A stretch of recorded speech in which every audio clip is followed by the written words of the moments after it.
میں 10th میں تھا، میری اکیڈمی میں ایک لڑکی سے دوستی ہو گئی۔ میں بہت بے چین تھا کہ کسی طرح مجھے اس کا رابطہ نمبر مل جائے، اور شاید وہ مجھ سے زیادہ بے چین تھی کہ اس کو میرا رابطہ نمبر ملے۔ اور پھر ایک دن میں نے شرما کر نمبر مانگ ہی لیا، اور ہماری بات رات کو دیر تک ہونے لگ گئی۔ ہم ایک دوسرے کے بہت قریب ہوتے گئے۔ پھر ایک دن میں نے اس کو اپنے پیار کا اظہار کر ہی دیا۔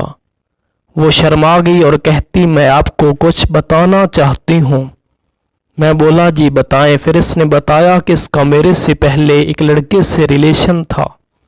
اس لڑکے نے اس کو دھوکہ دیا، اس کو چھوڑ گیا۔ اس نے مجھے اپنی ساری کہانی سنائی، میری آنکھوں میں پانی آ گیا۔ خیر، میں نے اس کو سمجھایا اور یقین دلایا کہ میں ایسا نہیں کروں گا۔ آخر کار اس کو میں نے یقین دلایا اور اس کے عیبوں کے ساتھ قبول کیا۔ 1 سال گزر گیا، ہمارے ریلیشن کو ہمیں پتہ ہی نہیں چلا۔ جیسے جیسے ٹائم گزرتا گیا ہم ایک دوسرے کے قریب ہوتے گئے۔ پھر ایک دن اس کا رشتہ آ گیا، لیکن وہ راضی نہیں ہوئی۔ اس کی ایک ہی ضد تھی کہ شادی مجھ سے کرنی ہے۔ پھر اس کی بڑی بہن نے میرے سے بات کی کہ رشتہ بھیجو۔ میں ابھی پڑھ رہا تھا، لیکن میں نے پھر بھی اپنے گھر والوں سے بول دیا۔ وہ اس سے راضی نہیں تھے کیونکہ میں ابھی پڑھ رہا تھا۔ میں اپنے گھر والوں کے پاؤں پڑ گیا، رویا، بہت رویا۔ میں اپنے ماں باپ کا لاڈلا بیٹا تھا، اس لیے وہ میری بات مان گئے۔ لیکن لڑکی کہتی تھی کہ پہلے میں کام کروں۔ پھر میں نے ضد کر کے پڑھائی چھوڑ دی اور کام کرنے لگ گیا۔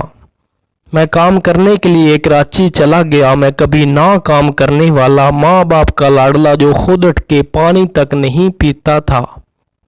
کراچی بہت ہی مشکل کام تھا، وہ کرنے لگا۔ خیر، کچھ مہینے اور گزر گئے، ہماری بات چلتی رہی۔ بات رشتے تک پہنچ گئی، سارا معاملہ ٹھیک تھا۔ 2 سال ہونے والے تھے ہمارے ریلیشن کو۔ عید آنے والی تھی، میں نے اپنے گھر والوں کو بھی راضی کر لیا تھا۔ وہ مان گئے کہ عید کے بعد ہم نکاح کر دیں گے۔ میں نے اس کو بتایا کہ میرے گھر والے راضی ہیں سب۔ اس کے چہرے پہ مجھے وہ خوشی نظر نہیں آئی جو آنی چاہیے تھی۔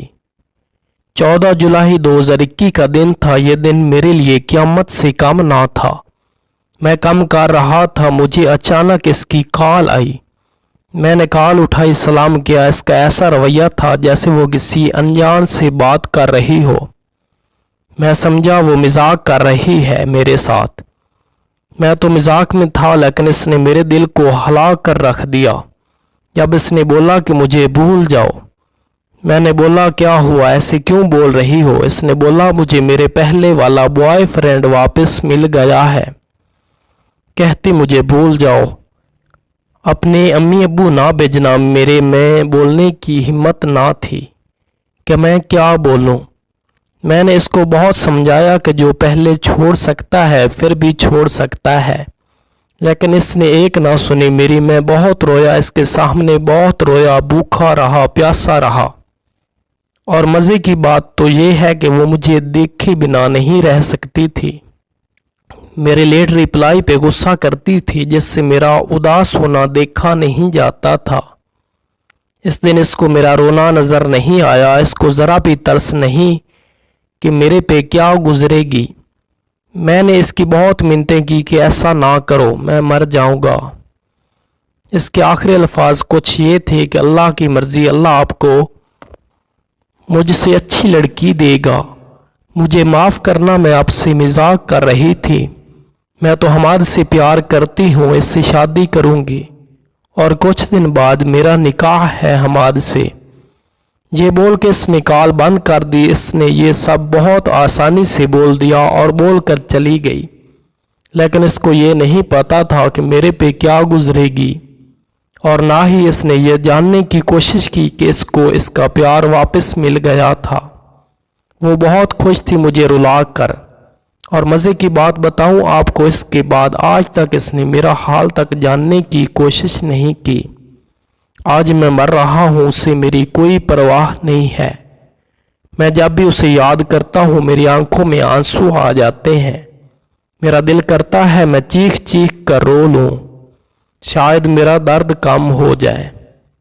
بس میں نے ابھی یہ سیکھا ہے کہ انسان بدل جاتا ہے، لوگوں کو لوگ مل ہی جاتے ہیں، لیکن خدا خوش رکھے اس کو، آمین۔